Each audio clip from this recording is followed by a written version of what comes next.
प्रयागराज का संगम, वो जगह जहाँ गंगा जमुना सरस्वती का मिलन होता है, जहाँ सदियों से आस्था की धारा बहती आई है। माघ मेला, मौनी अमावस्या का स्नान, लाखों श्रद्धालु जो ठंड को चुनौती देकर डुबकी लगाते हैं, मन को शुद्ध करते हैं, आत्मा को मुक्ति की आस लगाते हैं। दोस्तों, ये मेला सिर्फ एक धार्मिक आयोजन नहीं, सनातन संस्कृति का जीवंत प्रमाण है। लेकिन इस बार 3 जनवरी से 15 फरवरी तक चलने वाला ये मेला सिर्फ आस्था का संगम नहीं रहा, ये सुर्खियों का अखाड़ा बन गया, बयानबाजी का मैदान बन गया और सियासत का रणक्षेत्र बन गया। एक तरफ मेले की भव्यता, चप्पे चप्पे पर सुरक्षा, श्रद्धालुओं की सुविधा, और दूसरी तरफ कुछ विवाद, कुछ आरोप और विपक्ष की पुरानी आदत कि हर अच्छे काम में खोट निकालना। लेकिन दोस्तों, सवाल ये है कि क्या आस्था के इस पर्व को राजनीति के कीचड़ में घसीटा जा सकता है? क्या सनातन संस्कृति के उत्सव को बदनाम करने की कोशिशें सफल हो सकती हैं? नमस्कार, मेरा नाम है शुभम गुप्ता और आप देखना शुरू कर चुके हैं वीके न्यूज़।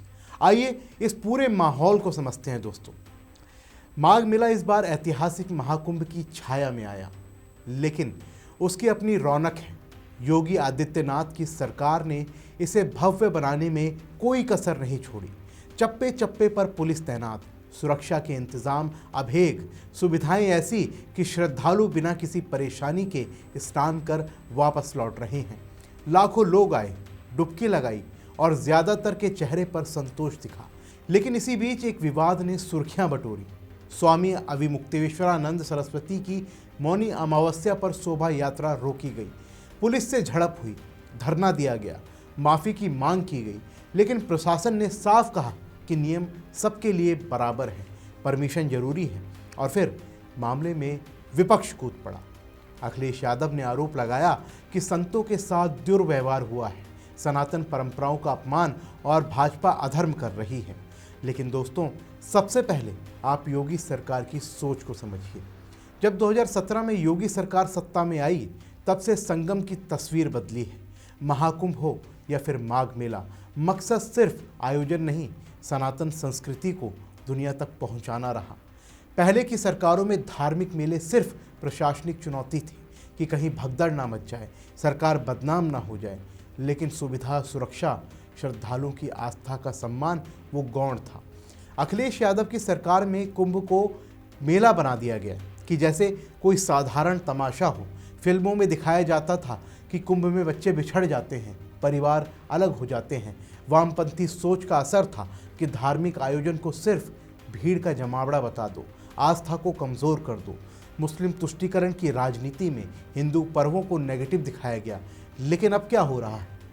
योगी सरकार ने इसे बदल दिया, मेले को सनातन का गौरव बनाया, भव्यता दिखाई, सुरक्षा दी, सुविधाएं बढ़ाई। और इसी का नतीजा है कि श्रद्धालु खुश हैं, युवा जुड़ रहा है।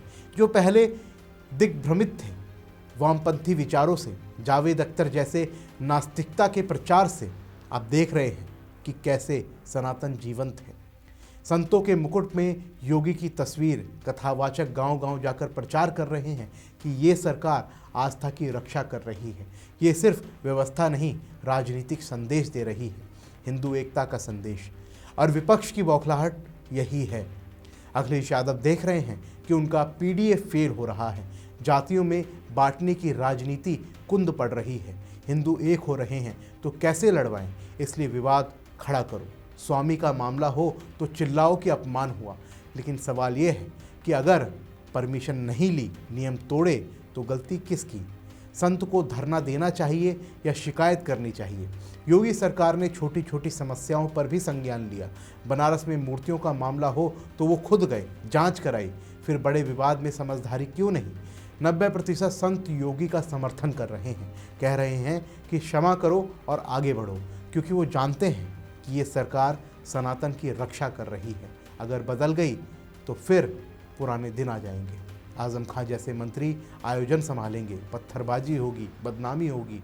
सोचिए दोस्तों, ये मेला सिर्फ स्नान का पर्व नहीं, ये संदेश है जो गांव-गांव तक पहुंच रहा है। कथावाचक संत लौटकर बताएंगे कि योगी सरकार ने क्या किया। 2027 का चुनाव नज़दीक है, भाजपा का टारगेट 300 प्लस सीटें हैं। अखिलेश की बौखलाहट इसी से है। वो जानते हैं कि हिंदू एकता से उनकी राजनीति खतरे में है। दोस्तों, अंत में बस मैं आपसे एक सवाल पूछना चाहता हूँ, क्या आस्था के पर्व को राजनीति का कीचड़ लगाना चाहिए? क्या सनातन के उत्सव को बदनाम करने की कोशिशें सफल होंगी? क्या श्रद्धालुओं की मुस्कान, संतों का समर्थन ही असली जीत है? दोस्तों, ये मेला 15 फरवरी को ख़त्म हो जाएगा, लेकिन इसका संदेश बाकी रहेगा। सनातन मजबूत हो रहा है और जो बौखला रहे हैं वो समझें कि जनता देख रही है। और आप भी आवाज़ उठाइए सनातन के लिए, क्योंकि सच्चाई को आवाज़ चाहिए। तो फिलहाल के लिए इस रिपोर्ट में बस इतना ही। मिलते हैं अगली वीडियो में, तब तक के लिए जय हिंद। वीके न्यूज़, राष्ट्र के नाम।